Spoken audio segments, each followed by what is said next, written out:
42 dissolution by notice of partnership at next is dissolution by notice of partnership at will.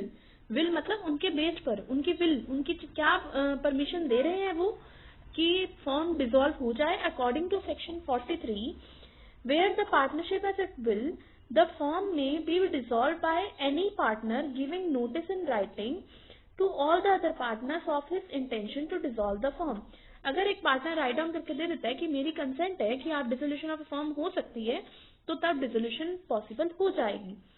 इसका second point ये है, the firm is dissolve from the date mention in the notice as the date of dissolution और if no notice is so mention as from the date of communication of the notice.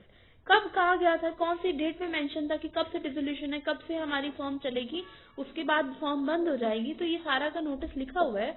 तो इसका मतलब ये कौन से section के अंदर include हो रहा है, section 43 includes that dissolution by notice of partnership at will.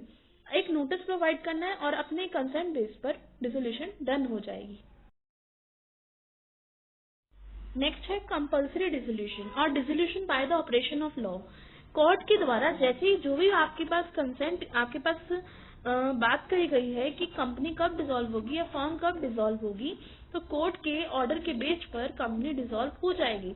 और ये कौन से सेक्शन में, सेक्शन 44 ने डिस्क्लोज किया है डिसोल्यूशन बाय द कोर्ट, कि कोर्ट के ऑर्डर्स जो भी होंगे, कोर्ट में डिसॉल्व ऑफ फर्म, जितने भी आपके यहाँ पे ऑर्डर्स लिखे हुए हैं, तो वो कोर्ट ही डिसाइड कर सकता है। ठीक है, कोर्ट के ऑर्डर्स के बाद ही डिसोल्यूशन होगी, कोर्ट का कंसेंट आएगा तो डिसोल्यूशन डन हो जाएगी। इसके अंदर यही है। The difference between dissolution of partnership and dissolution of firm. So dissolution of partnership firm is a process in which the relation between the partners of a firm is dissolved or it can be terminated.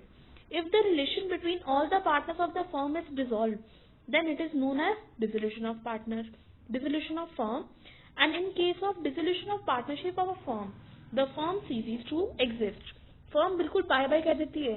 अगर सारे partners की relation उसके consent है तो and position पर आ जाती है firm हमारी।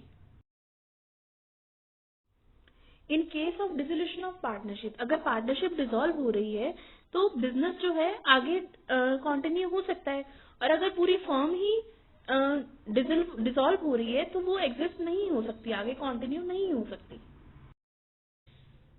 अकॉर्डिंग टू सेक्शन 39 जो अभी हमने पढ़ा था कि when the dissolution of a partnership between all the partners of the firm occurs, this is called dissolution of the firm. एक एग्जांपल लेते हैं, when in a firm consisting of A, B and C, all of them cease to be partners with one another, it amounts to dissolution of firm.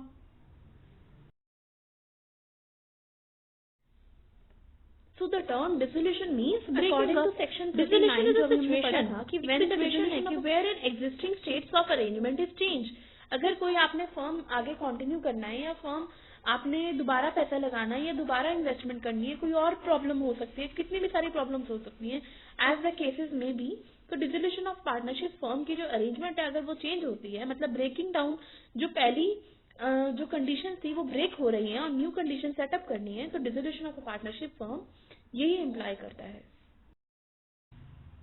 In this it is mention that without the intervention of the court, कि अगर dissolution हो रहा है तो court के बिना ही हो रहा है या कोर्ट के साथ हो रहा है। अगर कोर्ट के बिना हो रहा है तो सभी का नोटिस होना चाहिए। नोटिस मतलब अब अभी हमने पढ़ा था partnership of a notice by at a will, सबकी कंडीशंस अप्रूव हो जाएंगी, सबकी कंसेंट अप्रूव हो जाएंगे तो डिसोल्यूशन डन हो जाएगा।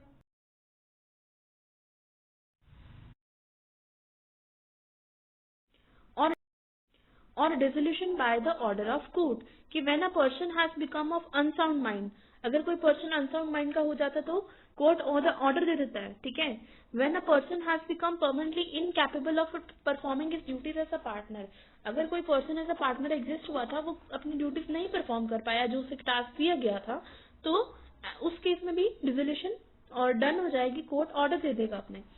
When a partner is found quality of misconduct that may harm the partnership, अगर कोई पार्टनर पार्टनरशिप के अंदर एग्जिस्ट हुआ है और वो मिसकंडक्ट मतलब कोई चोरी कर रहा है या कोई भी मतलब ऑडिटिंग के टाइम प्रॉब्लम क्रिएट कर रहा है, तो वो कोर्ट ऑर्डर दे देती है कि हमारी पार्टनरशिप के अंदर ऐसा बंदा यहाँ पे नहीं रहेगा, इसलिए हमारी फर्म को एग्जिस्ट होना पड़ेगा, ठीक है, हमारी फर्म सीज हो जाएगी, cease to exist.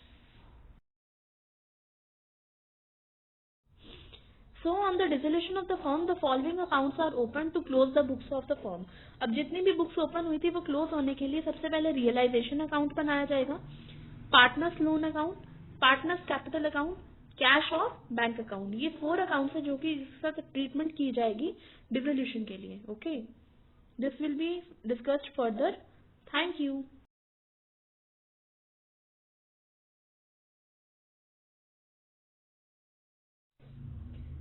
So guys, follow my channel on YouTube.